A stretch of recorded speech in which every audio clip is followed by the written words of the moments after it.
Sports Insider podcast brought to you by the journalists at The Advocate, NOLA.com, and the Times-Picayune. My name is Perryn Keys. I'm the executive sports editor. I'm joined today by Wilson Alexander, our lead LSU football beat reporter, and by Scott Rabalais, our venerable longtime columnist. These two gentlemen, along with the rest of us, will brave the weather forecast on Saturday as LSU gets set to play Florida at 6:30 p.m. Saturday in Tiger Stadium. Forecast for Saturday night, according to the National Weather Service, calls for a 60% chance of showers. So not necessarily. The chance of rain is never. Well, that's what they say. That's we're going to put that to the test. That's what they say. I'm still damp from the 1980 LSU Tulane game. It's only we got 1 minute into this thing before Rab pulls out some game from 47 years ago. Anyway, gentlemen, welcome in. How y'all doing today? Doing fantastic. Okay, so a bit of business here first. Today's episode is brought to you by Champion Wealth Strategies. Champion Wealth Strategies is a national financial services firm specializing in the capital markets, securities, insurance, 401ks, and college and retirement planning. Our broker-dealer is LPL Financial member FINRA, SIPC. As you know, investments are not FDIC insured, may lose value, and have no bank guarantee. But to learn more, go to championwealthstrategies.com. That's championwealthstrategies.com. Contact Champion Wealth Strategies and plan like a champion today. A couple other, thank you. He practiced. Okay, folks. It's the majesty of a live read. A couple of other housekeeping matters here. Now, as I stumble. Didn't practice that. We're off to a great start. If you're tuning in, you know The Advocate has always been the number one destination for LSU football coverage, and this podcast is just another way for us to bring our great coverage to you. Please subscribe to The Advocate if you would. If you haven't already, do so with our print edition, with our digital edition. To do that, you go to theadvocate.com/subscribe. That's theadvocate.com/subscribe. There is plenty. Obviously, we're off and running with LSU women's basketball and men's basketball, so there are plenty of headlines in addition to football. And so to stay up to speed with everything, you can get our LSU newsletter, and it's delivered straight to your inbox. Rab handles that 3 times a day, but it's a daily newsletter. To sign up for that, you go to theadvocate.com/LSU newsletter. That's theadvocate.com/LSU newsletter. We're here every Monday and Thursday. You can catch us live on all our social channels and our YouTube channels, specifically LSU Tigers on NOLA.com on YouTube. And if you don't catch us live, you can always catch us later on those same YouTube channels. And you can also find us on Apple Podcasts, Spotify, or wherever other finer podcasts are found. Okay, so LSU in Florida, 6:30 p.m. Saturday in Tiger Stadium. LSU obviously coming off a disappointing loss to Alabama. And, I think that's honestly, this is sort of leaving us with left me with a couple of major questions as we move forward and go down the road for these last 3 games, the final 3 games of the regular season. Number one, and I'll put this to you, Rab, since you're the club historian, drawing upon your wealth of knowledge and memory for sort of the atmosphere in Tiger Stadium. What do you anticipate this will be? Obviously, it's much of the LSU fan base is going to sort of view this as a disappointing season for right, wrong, better, worse, up, down, whatever, and maybe thinking as Brian Kelly and his staff will have to worry about, thinking about how do we keep our interests and how do we keep the players' interests and everything like that. So 2 things, really. Number one, what do you think the atmosphere is going to be like in Tiger Stadium on Saturday? It's supposed to be a sellout. But also, how does Brian Kelly sort of keep these guys engaged now for the final 3 games with so many of the goals sort of off the board? Yeah, I mean, this could be a tinge of disappointment. I guess a lot of it depends on the weather. If it's rainy, I was anticipating that we're going to still have a very good crowd for this game. So hopefully the weather will hold off. As Wilson said, it never rains in Tiger Stadium, or it's not supposed to anyway. But I think the people that show up will be loud and vociferous. Hey, it's Florida, and Florida's not having a vintage Florida season either. Obviously, they're still trying to get their program going under Billy Napier, and so it's not like they're coming in here with Tim Tebow or Steve Spurrier or something like that. But as for the team goes, I think, and in talking to the players yesterday, and Wilson can agree with me or not on this, I get the impression talking to the players that that they're buying into what Brian Kelly is selling, what he said on Monday at his weekly press conference, which is that there's still something to play for. The chance to still win 10 games for the second straight year is something to play for, and that shows stability. That shows forward momentum in the program. That they're, as he said, they're good. They're not great and they're not elite, but they're on balance they're having a good season. Yeah, it's a good season. They're in the top 20 and they're 6-3 in the country. It's good. It's not what everyone wants, but it's good. So it's a chance to finish that strong as maybe they didn't quite do last year, where they had the losses to Texas A&M and Georgia. So it's important, and this is a very important one and a very losable game for LSU if they don't come with intensity, if they don't come with focus. This is, like you said, it's not the goal of getting to the championship game in the SEC or even in the the college football playoff, anything like that. That's all off the table at this point. But it is, like you said, for this program, important to get to 10 wins in my mind, because think back to if someone had told you, we had this discussion earlier in the week, and kind of building off of that. Think back to if someone had told you, if you're an LSU fan, January 2022, or even when Brian Kelly got hired, hey, sitting at 11 and 12 over these combined two seasons in 2021, 2022.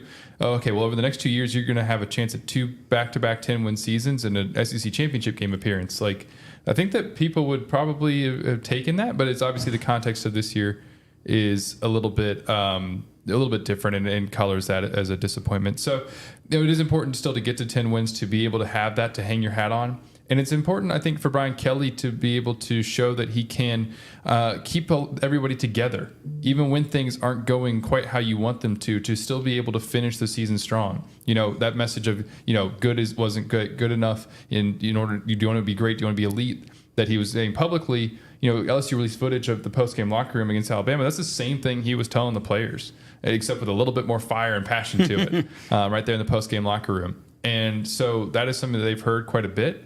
And it is sort of a challenge to them. What do you really want to be? And now they're going to have to try to finish strong to show that they can take those steps in the right direction, potentially finish with 2 back-to-back 10-win seasons, and keep some forward momentum going, even though this season didn't go the way that you wanted it to. All right. Well, so let's we talk about a 10-win season, and that's a noble and admirable goal.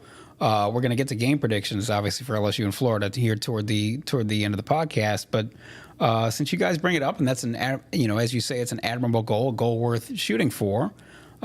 Saturday against Florida, the following week against Georgia State, and of course finishing up the regular season against Texas A&M. All 3 games at home.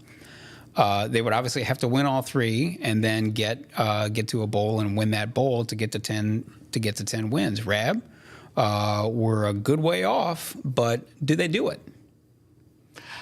I think. There's a big caveat that Jayden Daniels definitely plays in this game. I think, yes, I think they do. The bowl games the non-college football playoff bowl games have gotten to be such a coin flip because you don't know, which players are gonna opt out and which are not. I fully expect LSU will have some players who opt out. But we saw how many for Purdue did. They were really shorthanded in the game last year, like LSU was in the Texas Bowl 2 years ago. So right. That's much more of an unknown. But I think they certainly have the ability to. I will go on a limb and say yes, that they will get a 10-3. Wilson. It's hard, like you said, the bowl game part of it is just such unknown because you don't know about the opt-outs, you don't know who they're going to be playing.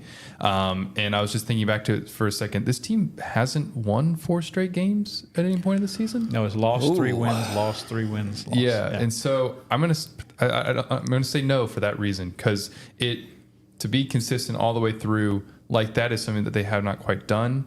And because of say you have some opt-outs on offense and maybe you aren't as explosive in a bowl game as you have been. And that's not like saying that like that's going to happen. Just like the possibility is there. I'll say they finished 9-4. Fair. Interesting though, at least for the reason of Florida, Georgia State, Texas A&M, they will be favored in all 3 of those games for sure. All that having been said, they were most certainly favored to beat Texas A&M last year and went over to College Station and very much laid an egg, which I don't think any of us saw coming. No, and that's kind of like what I mean also about like Kelly needs to be able to finish this thing strong and show that for himself and show for this program to build that offseason momentum that you don't have another sort of major letdown like that. Losing to Alabama, a top 10 team on the road, that's one thing. Losing to Ole Miss, another top 10 team on the road this season, another thing. But to have 3 straight home games against teams that you're favored against, like you need to go win those football games and to be able to show that you can keep everything together. A&M was probably actually a really good example of, okay, for example, last year they lost to Tennessee. Tennessee had the best offense in the nation last year. Well, maybe it's not what you want, I guess, if you're an LSU fan, but there's no great shame in losing to a team like that. There was no great shame in losing to Florida State. That was a tough loss last year, but nonetheless, A&M really brought into focus. Okay, you guys aren't good enough to just go to sort of roll the ball out there and win. Speaking of going between the sidelines and being able to play, we got an update about Jayden Daniels on Wednesday morning. Wilson, can you just sort of reset that for us? Absolutely. So Jayden, of course, is in concussion protocol. And he's making progress is sort of the very general way of putting it. And it's still day to day, but he had a workout Wednesday morning, and Brian Kelly said that went well. He will be participating in practice this afternoon in a non-contact fashion. And if that goes well, which is kind of like the last thing to get through, then he'll be cleared for contact on Thursday. And then in which case all indications point to him being available to play on Saturday. So he's making the right kind of steps that he has to do at this point to get through that concussion protocol and be available. Rab, how many points is Jayden Daniels worth? Just thinking how, less effective they could be without him. It's a lot, but I would say 2 touchdowns. I mean, it's a lot. Which, incidentally, the line now, I believe, if I'm not mistaken, is 14 right now. Yeah, LSU I'm not saying he favored goes by down 14 to pick him points. if he doesn't play. I think LSU's still the favorite, but I think he's worth a couple of drives that don't stall, that you have to punt or settle for a field goal. So yeah, I would say a good bit, a couple of touchdowns. We got into this obviously in Monday's podcast about, hey, if Jayden plays, if he doesn't play, that obviously leads to Garrett Nussmeier, the number 1 backup, and sort of the presumed heir apparent for when Jayden Daniels heads off to the NFL next year. At the moment, of course, he hasn't played a ton this year. 17 to 33, 51.5% passing, 196 yards, 1 touchdown, no interceptions. Let's just play pretend and say that Jayden Daniels doesn't feel good in warmups, or he doesn't make it all the way out of protocol, and Garrett Nussmeier has to play. What does LSU's game plan look? How does it look different? And what do you want to see out of Garrett Nussmeier? What should he be doing? Well, he's obviously not the runner that Jayden is. So you take away a lot of that dimension. Not that he's immobile, I'm not saying that, but he can move around the pocket and get you a yard or 2 or a sneak or something like that. But you're not going to expect him to go for 30 yards, like we've seen Jayden do a lot of times this season. So that takes away that option. But maybe. I don't know that the passing game changes that much. I think he's got the skills and certainly the arm strength, and he can make that right sideline to right hash to left sideline throw, or vice versa, very easily, and has the touch and stuff like that. Maybe not quite as consistently accurate as Jayden, but he can play that game. So you have to rely more on your other running backs. I guess that's where it changes. Logan Diggs, and not just Logan Diggs, but maybe more Josh Williams, who we saw score a touchdown, rushing touchdown against Alabama. Maybe Caleb Jackson, maybe even Noah Cain, to try to get you a little more in the running game that Jayden wouldn't provide, because he's once again on total yards LSU's leading rusher. Wilson? Well, Rab kind of said everything that we had to touch on all of it. That's good, because you're usually very prepared. The passing game would not have to change very much. And Right. the thing that would actually be kind of interesting in the passing game is if Garrett would be taking even sort of different kinds of throws. conceptually, I don't think much would have to change. But he's going to look at the game and see it differently than Jayden does. Would he try to hit maybe deep out-breaking route that Jayden doesn't throw very much at all, kind of thing? We've seen him go for those throws and complete them in preseason practice. He's going to try to fit things into the tighter window, and it can be very exciting. The key will, of course, also be the decision making, which has always been the thing with Garrett, which I think really, really improved at the end of last season. We haven't gotten to see it this year really at all. But and even on the Alabama game at the end there, he had a great throw to Malik Neighbors on that fourth down that just got dropped. Like maybe he can finish off a drive there and give LSU, even if it was an outside chance, maybe a chance. So.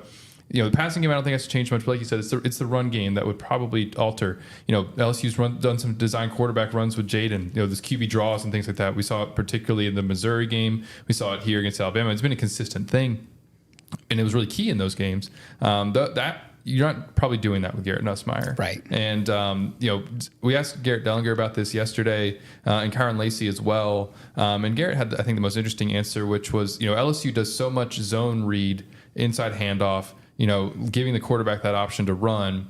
And Dellinger said that would still, the game plan hasn't overly changed, just because there's some uncertainty with Jayden at the moment, that they would still be doing those things and Garrett would have the option. And if it's there, he would pull it. He can run, like you said, a little bit, not the same way that Jayden does. There's nobody in the country who runs like Jayden does. So I think you would have to get more out of your traditional run game, which this could be a game to have to do that against because Florida's allowing 4.41 yards per carry. Right. So I think that's what it would look like. It begs the question, too, though, if Jayden plays, are they going to call many, if any, design runs for him? Obviously, when he got hurt against Alabama, it was dropping back to pass, not running. But we have seen him obviously take many big shots this year when he's been running the ball. Get pinballed. Yeah, and you don't want that. There's no way of knowing, but I would think they're going to be. You still always have the threat of him running, but I don't know if they're going to want to call on him to run the ball as much against Florida if he plays. Do you agree? Yeah, maybe I could see that being a scenario, but also what comes to mind is if you don't trust him to do something and you feel like he's not at 100%, then he probably shouldn't be out there, especially because we're dealing with a head injury here. So it's like if there's something that you're not doing because you're worried about that, then in the first place, he probably shouldn't be playing. If he's out there, then I would expect him to be able to do everything that he's done this season and not be too cautious about it because he would have cleared all the protocols and be available to play fully. And one way or the other, that what it does mean, at least in my opinion, is that it's incumbent on the offensive line to be just that much better, on their A game, so to speak, to make sure that, Jayden Daniels doesn't take, you never want him to take any hits, any unnecessary hits, but, keep him really, really protected as we go down the road the final 3 games this season. So we know about the offense. The offense does what it does and largely has been one of the most successful in the nation. The defense has not been one of the most successful in the nation, one of the least successful in the nation. We've been over this, many, many times now, but 125th nationally in third down defense. None of these numbers are good. 12th in the SEC, 407.4 yards allowed per game. What are these guys? We understand that the Florida offense that's coming in here this Saturday is not, vintage Spurrier-esque, Tebow-esque, anything like that. But these guys can't take anything for granted, I don't think, in terms of, feeling good about stopping much of anything, the run, the pass, anything. What would you like to see out of the defense over the final 3 games, Rab? I don't know. I mean, you're pretty much 9 games is more than enough sample size to say you are what you are, and what they are is not good. In fact, it's really kind of the point where it's hard to imagine LSU being any worse, on defense. I guess you can always be worse. That's a challenge. But it's for LSU, the school that, as I've said before, prides itself, historically on its defense. That's a core foundation of the LSU program is playing great defense under Charlie Mack and with the Bandits and with players like Casanova and Peterson and Matthew and Dorsey and all these guys over the years, and that they can't do it now is just boggles the mind. What can you expect? I can expect that they're going to try to say if they hold. What would you like? What would I like to see? Yeah. I would like to see them be able to get some stops and get off the field, not give up 11 of 14 third down conversions to an Alabama offense that I think scored its most points in an SEC game Saturday. Yeah. And so I would like to see them go, be able to say, if they held Florida like 24 points, I'd be like, wow, they did a great job. I'd probably be writing that Saturday night after the game. But I would say realistically, getting more sacks, getting another sack or two, forcing a turnover, which they didn't do against Alabama, which they've done at times. They've had a few key ones over the course of the season, but not consistently. And just disrupting the other team's offense to the point where they've got a punt. And Florida has just enough offense to make you worry. Mertz has developed better as a quarterback than probably a lot of people expected. He's got a nice pass combination with Pearsall. You got a nice runner with Etienne. They've got some pieces to work with on offense, certainly enough to vex this defense. And you got to find a way to stop them and just put them in bad situations. I guess that'd be the best thing. Put them in bad situations where they might not succeed on 3rd and 18. Wilson, anything specific you would like to see from the LSU defense in terms of progress, personnel, anything over the next 3 weeks? A couple things come to mind. I'd like to see just if whatever their game plan is against Florida, if it's not working, it's not necessarily even a halftime adjustment, but like if it's not working at some point, make an adjustment. Like call the spy kind of thing, like we didn't see against Alabama. Right. That was the thing that was so frustrating about that game, especially in reviewing it, but even very much in real time as well. Was okay if this call is available, then make it at some point. Try something a little bit different because, like I said, it's hard for this defense to get much worse than it is. And with you now having 3 losses, as much as important as it was, like we said, to get to 10 this season, if you can do it, don't be so conservative necessarily. Call a few more blitzes. Do some things that are a little bit different. The personnel is limiting, especially in the secondary. Like we saw, especially in the Alabama game plan, most of all, showed that, LSU was terrified of getting beat deep and dropping into these really soft zone coverages.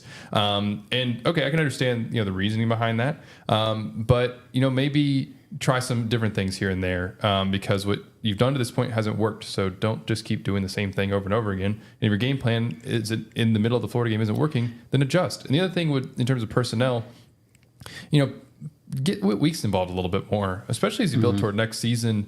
I mean, this is a guy who's probably going to need to be a starter next year. He's played some good football. Did not have a single defensive snap against Alabama. It was the first time. His role has dropped significantly since Omar Speights got healthy. Sure. Which they like experience. They kept talking about that when it comes to Omar versus Whit. That Omar's played so much football, but Whit has shown you something to not have a single defensive snap. The first time he hadn't done that since the opener. Get him on the field a little bit and mix him in there, and continue to see maybe what you have out of Jayden Toviano at corner. That seemed to work okay against Alabama. He wasn't really tested, but those would be some of the personnel things that I would like to see in particular. I know you got a question in your mailbag this week about players like Deshaun Womack and why, and then it speaks to Brian Kelly seems to like his veterans a good amount. I will say that in terms of, play some young guys, play some newbies versus instead of continuing to run the vets out there. I do think it's a little bit of we don't know for sure, but I think it's a little bit of a tightrope you have to walk because I think if the coaching staff just runs a bunch of freshmen out there, don't you risk the ability to be able to look your players in the eye and say, yes, we're still going all out for this season and trying to win these games and, give this thing a good faith effort instead of just saying, well, hey, we need to play these young guys and get them ready for next year. Well, not quite because it's a performance thing. And which is very fair. Yeah. And LSU played freshmen last year. Will Campbell, Emory Jones, Harold Perkins, Mason Taylor started 4 freshmen. Because they were better than the older guys who were in front of them. So if your performance gives it, players will understand if they've gotten beaten out. I think honestly it would be more of a good faith thing to say this guy has earned playing time and we're playing him. Toviano aside, and maybe some 1 or 2 others aside, though, don't you think though that if they thought just as you said, there were 4 players on offense who were freshmen who started last year. That says to me that, okay, if this guy's the better guy and we think he's the better guy, we'll play him. What this says to me is that so many of these young players on the defensive side, particularly, they don't think these guys are ready yet. Now, we can debate whether we think that's fair or not or true or not, but I will say what I would have liked to have seen Jayden Daniels based on the one game that he showed us against Alabama. Seems like he was up to the task and ready for it. I grant you that they didn't try him. Alabama didn't go bombs away. They didn't try 20 long bombs and stuff like that. So maybe that's not maybe you get an incomplete grade, so to speak, in terms of your pass coverage. But past that, I haven't. Not to put too long a tail on this kite, but Womack, don't we agree that he's not a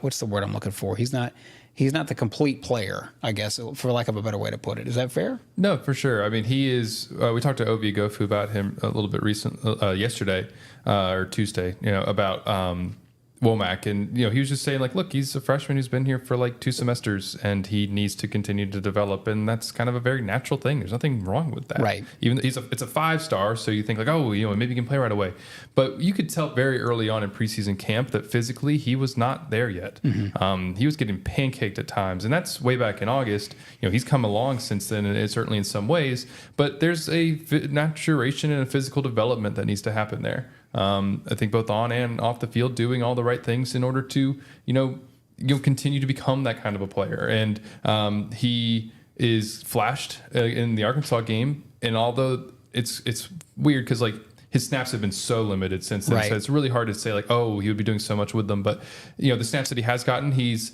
pass rush lanes need to be more disciplined. And he needs to, be able to add weight in order to fit the run. He's played some jack linebacker and some defensive end, so part of it's also just like settling on a spot. I think he's now at the jack. But if it's still kind of going back and forth, then that's hard to do all of that at the same time. And with Toviano, they were trying him at nickel. And at safety for a long time this season. This was the first, he'd only just switched back to corner.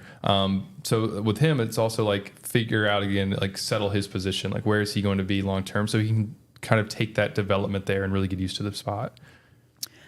This is the LSU Sports Insider podcast brought to you by the journalists at The Advocate, NOLA.com, and the Times-Picayune. Again, we're here every Monday and Thursday. We are here live on all our social channels, specifically our YouTube channel, LSU Tigers at NOLA.com. Please subscribe to that channel if you've not already. If you don't catch us live, you can catch us after the fact on those same YouTube channels and social channels. We're also on Apple Podcasts and Spotify and wherever other finer podcasts are found. Subscribe to The Advocate if you haven't already. Please do so. You can do so at theadvocate.com/subscribe. That's theadvocate.com/subscribe. Get a hold of our LSU newsletter, too. As I say, Rab handles that 3 times a week, and we appreciate that. Support your local journalist. To do that, you can sign up at you can sign up at theadvocate.com/LSU newsletter. That's theadvocate.com/LSU newsletter. And we are, of course, brought to you by Champion Wealth Strategies. To learn more, go to championwealthstrategies.com. Okay, so Florida. Specifically the Florida offense, I want to talk about them a little bit. As you guys, they're 10th in the SEC in rushing, 4.1 yards per carry, 134.4 yards per game. They're actually not half bad. They're a little bit better than I thought they might be in terms of their pass offense. As I look for my notes here, I apologize. 8.0 yards per pass attempt. That's 40th in the nation. That's not half bad. And I will just say to go a little bit deeper on that, Graham Mertz, the transfer from Wisconsin. You two know that I, maybe following the Badgers a little bit closer than the average college football fan here. He was a 5-star quarterback who was seen as a player who was going to maybe add that one missing dimension to the Wisconsin offense. He was okay, but it did not work out as Wisconsin had anticipated a 5-star quarterback working out. He transfers to Florida, and I will give credit where credit's due. Billy Napier has gotten a lot out of him. If I'm not mistaken, 17 touchdowns, 2 interceptions. And that was the big thing for Graham Mertz when he was at Wisconsin. I don't mean this in a mean-spirited way, but he was the king of the untimely, soul-crushing interception, a soul-crushing turnover. And so they did, I'm reminded, if I'm not mistaken, that win over Tennessee they had was 29-13 or 26-19 or something like that. I can't remember now. But I do remember in post-game, very specifically, Billy Napier saying over and over again, and this is something that he said when he was at UL, winner of 4 straight Western Divisions, Sun Belt Western Divisions at UL. We stayed on schedule. And what I think he meant by that was, they didn't get behind the chains, they didn't commit penalties, they did all this. They sort of did what they were trying to do and didn't commit any unforced errors, things of that nature. So this is not maybe an explosive offense that LSU is going to be facing here on Saturday, but it is an offense that, given what we just discussed with the LSU defense, is something that they're going to really have to bear down and defend honestly. What are you expecting from Florida? What do you suspect that they'll try to do, Rab, on Saturday? What immediately came to mind, what you're saying there, staying on schedule, moving the chains. Doesn't have to be, the 40-yard game. Like, remember last week we talked about Alabama, LSU being worried about them hitting, the huge bombs because they were good at that, and LSU was susceptible to that. And even more so, LSU is susceptible to allowing teams to move the chains on third downs. And so it's, if I'm Florida, I'm very happy to have a 11-play, 75-yard drive that takes 7 minutes off the clock. That's 7 minutes that Jayden Daniels, we assume, the LSU offense doesn't have the ball. So I think that's going to be very, very big for them. Running the ball consistently, some play action passes, or other, controlled passing game. They don't have to overwhelm LSU. They can. LSU doesn't have to get beat that way on defense. They've shown that they have a defense that is, can be paper cut to death, and that could be very effective for Florida Saturday. The Florida, it's interesting because, like you said, there's some pieces there that make you think like, okay, LSU is really going to have to account for and be kind of worried about. Like Pearsall has been really good this year. Mertz, like you said, over 2,400 yards passing. In that game against Tennessee, they ran the ball incredibly well in particular, but it's kind of funky that now over the course of the season, they have not been like a super great rushing offense. So that's, they're probably going to try to have offensive balance. In LSU, maybe the best path is to in some way make them one-dimensional. But it's interesting also, like the Pearsall thing makes me think back to the Missouri game with Luther Burden. And Luther Burden is at a level above Pearsall. But LSU's going to have to account for, and that Missouri offense is the further they go down the season, Theo Weiss shows up and like they've got more weapons than probably Florida does. But LSU ended up doing a good job for a large swath of that game, neutralizing Luther Burden. Yeah. And that was, I mentioned earlier, like making an adjustment. LSU came out I'm trying to remember exactly what it did. I think it came out in man coverage in that game and then switched to zone when it wasn't working at all. And so, they were able to do that in that game, and by doing so, kind of neutralize Missouri in a lot of ways. And might have to do something similar here in terms of what you're doing coverage-wise in order to neutralize Pearsall. Because if they can turn Florida, if they can just take away Florida's passing game or something like that, then and put it all on this rushing offense that hasn't been all that great, then that's the path. Or vice versa, if you're putting it all on Graham Mertz and Pearsall to make plays. That's worrisome because we know what LSU secondary is like. But again, anything that you can do to kind of make Florida one-dimensional is a good way forward. Billy Napier, if you followed Billy Napier while he was at UL, they very much were a run-first offense. And they were, believe me, from having watched for 5 years, when he was at UL, there were not a lot of 53-7 wins. There were a lot of, and I mean this it's a credit to him and to the quarterback they had from Scotlandville at the time, Levi Lewis, who was a great leader and a great sort of manager of that offense. He wasn't a quote unquote game manager, but he knew how to run that offense and they got the most out of what they had. And it was primarily on the ground, and they won a lot of games 27-20 or something to that effect. I do think they want to run the ball first. And, to that end, I would say that if I were an LSU football fan, I would be tremendously worried about LSU, the run fits, the assignments, filling gaps, making sound tackles, all those things that you thought maybe they were starting to get better at against, albeit, some suspect offenses in Army and Auburn, but they came right back and reared their ugly head against Alabama.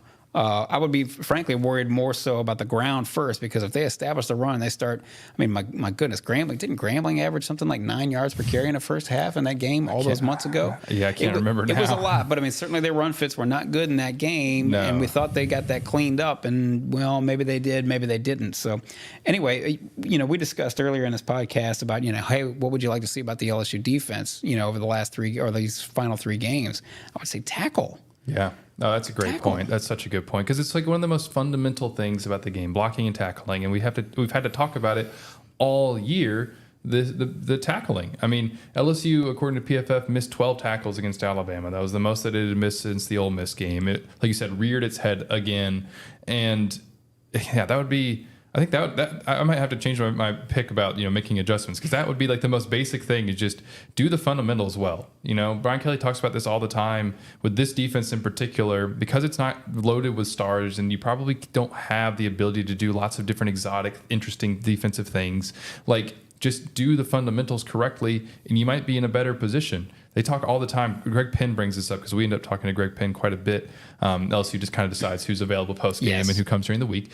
And Latter-day Liam Shanahan. Yeah. But Penn talks about that often. It's like, just do your job. Like, everybody just needs to do their job. Sometimes they get in this mode where they try to do too much or do someone else's, and all that does is expose a hole where you were supposed to be. And so, yeah, just doing those fundamentals, like leveraging and tackling and eye discipline, should put you in a decent position to win these next 3 games. It's interesting. You brought up the adjustments that LSU made against Missouri, which to me, Rab, and I didn't mean to put you on the spot here, but to me makes it that much more perplexing and sort of flummoxing that LSU didn't appear to make many adjustments against Alabama. What do you make of that? I don't know. There's been a lot of head-scratching things that are going on defense this year, starting, of course, with the Harold Perkins decision to play inside linebacker. I don't know. I mean, it seemed like you learn your personnel over the course of the season. You start to make adjustments, figure out what they can handle and what they can't, and then to hear Brian Kelly on Monday say, "Yeah, we probably should have spied more on Jalen Milroe." It's like I don't get it. They seem kind of. I'm only making an assumption. They don't trust these players to handle big changes, in-game changes, to go away from the game plan. That's what we decided to do going into the game. But they did that against Missouri, though. And that's they did. It just. Well, what's interesting about that one adjustment, just a note about it, not to like let anyone off the hook. They've been a zone team almost all year. No, that's true. They went to man. They went back to what they knew. Right. That's fair. Yeah. So, I don't know. I mean, it's one of the questions you have about this staff and Brian Kelly. He doesn't look like he's going to make any in-season changes like we just saw at USC. Again, a team we've compared a lot to LSU the course of the season, with a great offense and a very porous defense. Lincoln Riley just fired Alex Grinch, the defensive coordinator he brought with him from Oklahoma after they lost. He gave up 52 to Washington. I don't think he's going to do that, but he's got some big things to think about over the course of the year. But in the meantime, that's the end of the season, and he doesn't want to talk about that at all. And you're not going to force it out of him under hot lights or anything, to talk about it. But in the meantime, what do? And you have to be a little more, as Wilson said.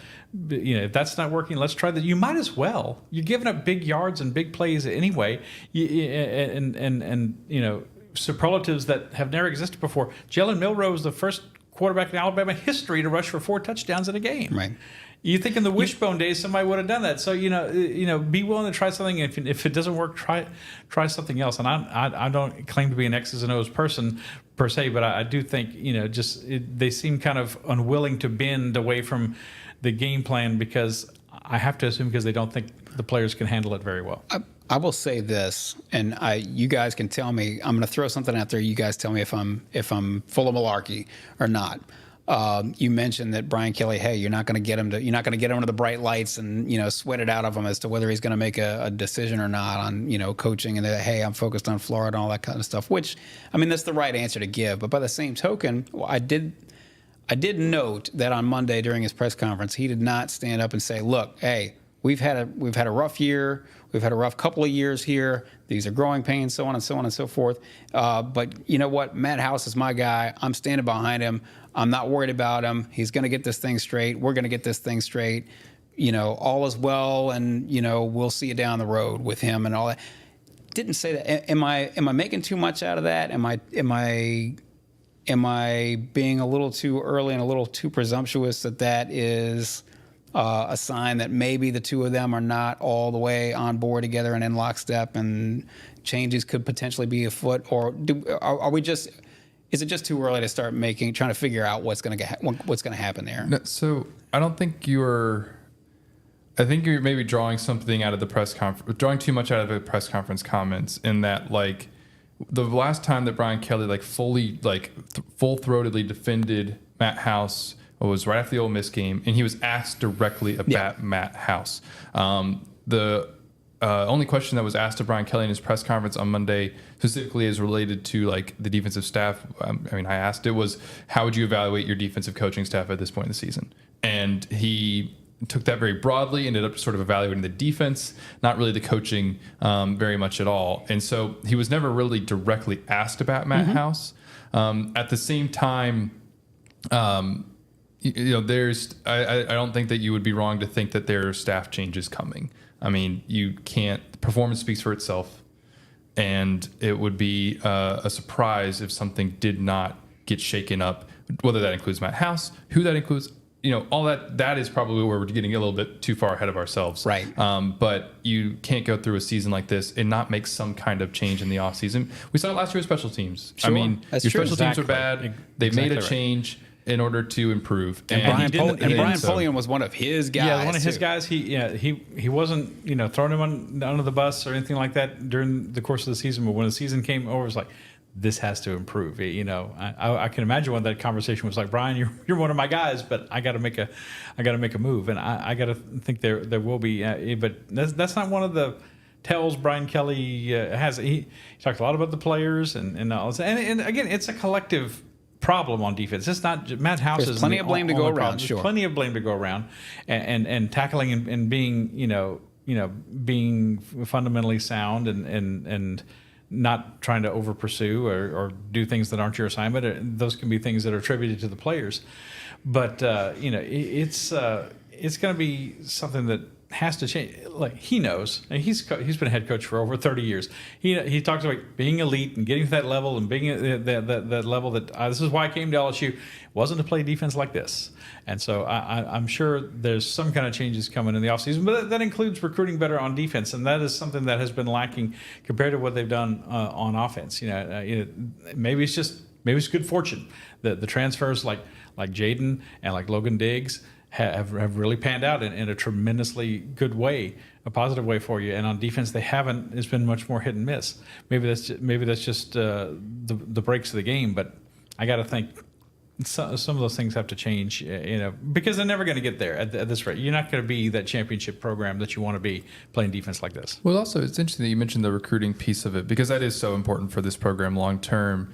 On offense, over the last 2 years, you didn't have to bring in the same number of guys, because you had recruited guys like Minor League neighbors who were already on this team. Will Campbell, Emory Jones. You signed them out of high school and were able to develop them and bring, and a lot of those guys who are on the offense, when you look at it, were just signed. There's some caveats to that. Miles Frazier was a transfer. Logan Diggs, Jayden, Kyron Lacey, transfers, but it's been much more overwhelming, especially this season, on the defensive side. And it speaks to a lot of what Brian Kelly's talked about before, which is that he doesn't want to be a program that is constantly going through the portal like it has to over the last 2 years. They're going to have to continue to recruit at a high level, which they've done a decent job of. I don't get too wrapped up in, sometimes you don't really know about a recruiting class until 2 to 3 years after you signed it, kind of thing. And they're only in their now second full class, really, will be signed this year. They need to continue to recruit so that they can get themselves out of what they've had to do, like at cornerback, going constantly through it, and then you end up with 4 transfers who aren't even available against Alabama. So then that's going to take time and some patience. And in the meantime, though, you got to try to keep developing who you have on your team. We know that there will be changes afoot. We also know that there will be changes afoot to the LSU football schedule. Rab, I wanted to bring this up just maybe a minute or two on the LSU-Florida series. They're scheduled to play next year, are they not? Yes, LSU goes to games obviously we don't know what the dates are for any of these opponents, but we know that LSU and Florida It's coming in will play. December. Greg Sankey said at halftime of the game Saturday. Which is important because, hey, clock's ticking now. You've had plenty of time to try to figure this out. Seems like something right around the SEC championship game would be a logical announcement date. Yeah. I just really speculate, but it feels like, everything nice wrapped, paired together. I think right after the championship game, we're Okay. going to see something that next week, if I had to guess. Yeah. Okay. So we don't know. We know that they'll play next year. We don't know beyond that. It's the same as all the other opponents. We But don't it know seems likely that they will not be permanent opponents, that they will not play on an annual basis, which they've done since 1971. Which I find long time. I was just going to, if you, first of all, doesn't it say everything that this game, which used to be the primetime game on CBS, is now primetime on the SEC network? It speaks to where these two programs are, I think. But also just sort of, I don't know if you just want to sort of, this was a series that ran hot for quite a while, and there were certainly factions of the LSU fan base that weren't fired up about having to face Florida for years after year. Are we going to lose something? And if so, how significant is it out of this series? Yeah, I think so. But I think it's just part of the cost of doing business. If you're expanding the conference and you have to make a big change to your schedule, there's just no way to make these two schools that are so far apart that and divisions are going away too next year. So I don't want to even make it about East versus West, but that you can justify them playing every year. If you have one permanent opponent for Florida, it's almost certain to be Georgia. And if you have one permanent opponent for LSU, it looks like it's going to be Texas A&M. If it's three, you still don't see it being Florida, though you could. But I would imagine Florida is going to be Georgia, Tennessee, South Carolina, somebody like that. Right. Some kind of combination. So it's unfortunate. It's one of the several unfortunate things. The series, like the Auburn series, has been very entertaining. A lot of close games, a lot of very memorable games, a lot of great players on both sides. Maybe even a little more so than Auburn. And like I said, there have been a lot of complaints over the years because it's like LSU's having to play Florida, who's one of the best programs in the country, and Alabama's playing some high school from Dothan. I mean, what's going on? And that wasn't the case, but it is kind of felt that way for LSU fans. They play Vandy again. Wow, how did that happen? But it's a shame that it's going to go away. But it has been an established series for a very long time, more than 50 years. And going to this one, what the record is? 33, 33, and 3. Wow. Florida had a big lead from the Spurrier years. Well, and LSU has whittled into that over the years. I'll put a little asterisk on Very there. Three of those wins three of those LSU wins got vacated. So okay, well on the field it's 33, 33, and 3. But people are like, what's the 3? Yeah, they used to have ties in college football. But yeah, it's a shame. On balance, it's kind of a shame that because this has been a very entertaining, compelling series over the years. It's also the cost of doing business. It is. There's lots of series that have gone by the wayside, and that's just sort of the way things are going to be. But before we get out of here, we'll bring up one more topic, and that of course is a prediction. I won't ask you guys for one prediction. Actually, I'll ask for two. LSU is a 14-point favorite. Over under is 63.5, depending on where you shop. But I'll ask you guys for two predictions instead of trying to sort of pin you down when we don't really know yet at this point whether Jayden Daniels is going to play. So if Jayden Daniels plays, what happens in this game, Rab? And if he doesn't play, what happens? I think if Jayden plays, he's not quite hitting on all cylinders, but they're still being pretty effective offensively. And I think Florida gets their points too. I think it's a pretty high-scoring game, somewhat reminiscent of the Arkansas game, and LSU wins like 38-30. If he doesn't play, I want to say Florida's going to win, but I don't think they're going to quite pull it off. I think they haven't played well on balance since they beat Tennessee. When you thought, they turned a corner, and they kind of turned a corner into a kind of a brick wall, really. So I think LSU still pulls out a game, but it's like 31-29. It's really 31-28, something like that. It's really close if Jayden doesn't play. I have more faith in Garrett Nussmeier than Grab does. I think LSU wins either way. It's probably, like you said, maybe you're not like as sleek offensively as you have been this year. Good work. Thank you. Yes. Sometimes I write. We don't get to talk. I think LSU wins either way, though, and with Garrett, being able to still have an explosive passing game, there's so many pieces around him that he can be successful. We saw him in the Georgia game last year and in the Citrus Bowl against Purdue have success. And, we were walking into the facility yesterday on Tuesday for interviews, and you could hear Garrett's voice from the practice facility. Like, it would be a difference throwing him in the fourth quarter of an Alabama game when he gets like barely any time versus going in through this whole week, having quite a few reps, and knowing that, even though it's going to be kind of up in the air over late in the week to a degree, like I feel like Jayden is currently on track to, as we record, like on track to play. And so, but it's still like Garrett would be getting prepared in it's just a little bit of a different way, probably. And I think that he'd be successful, and I think that LSU wins either way. Don't ask me for my score specifically, because I don't know just yet, but I feel like regardless of who the quarterback is, that LSU just has just a much better offense and a strength that Florida can't quite claim on either side of the ball. We will predictions, yes or no. Will it rain? Rab? Yeah, we need, and I can't say we don't need rain. I look at my yard and we need rain. So yes, hopefully so. Wilson's going to rain. No, it never rains at Tiger Stadium. Okay, chance of rain is never. No, so that's the right it's answer. not going to rain. You got to learn. You got to learn from this young buck. See, he knows what he's doing. I've even had to move to the second row of the press box because it was raining in Tiger Stadium. The wind's blowing it in. We're like, oh, look, those guys in the press box, they're all dry. Not necessarily. Oh, well, that's fair. Meanwhile, I don't think any of the fans are going to have any sympathy for us. No. I'm not asking. Out there in their ponchos with their hidden flasks or whatever. We'll wrap it up there.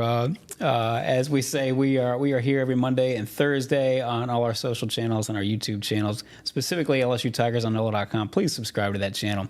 Even if you don't catch us live, you can catch us later on that same YouTube channel at any point. As I say, we are also on Apple Podcasts and Spotify, wherever the finer podcasts are found. We are brought to you by Champion Wealth Strategies. Champion Wealth Strategies is a national financial services firm specializing in the capital markets, securities, insurance, 401ks, and college and retirement planning. Our broker-dealer is LPL, financial member FINRA, SIPC. As you know, investments are not FDIC insured, may lose value, and have no bank guarantee. But to learn more, please go to championwealthstrategies.com. I almost made it through, and I didn't. I apologize. I apologize to all you guys, but I promise we are happy to have you aboard. We will wrap it up there. We will come back on Monday, obviously, to wrap up whatever may or may not have happened, rain or not, rain or shine in Tiger Stadium, and to take a look at LSU women's basketball and men's basketball as well, and preview the final 2 weeks of the regular season in football. So for Wilson Alexander, for Scott Rabalais, I am Perryn Keys. This has been the LSU Sports Insider.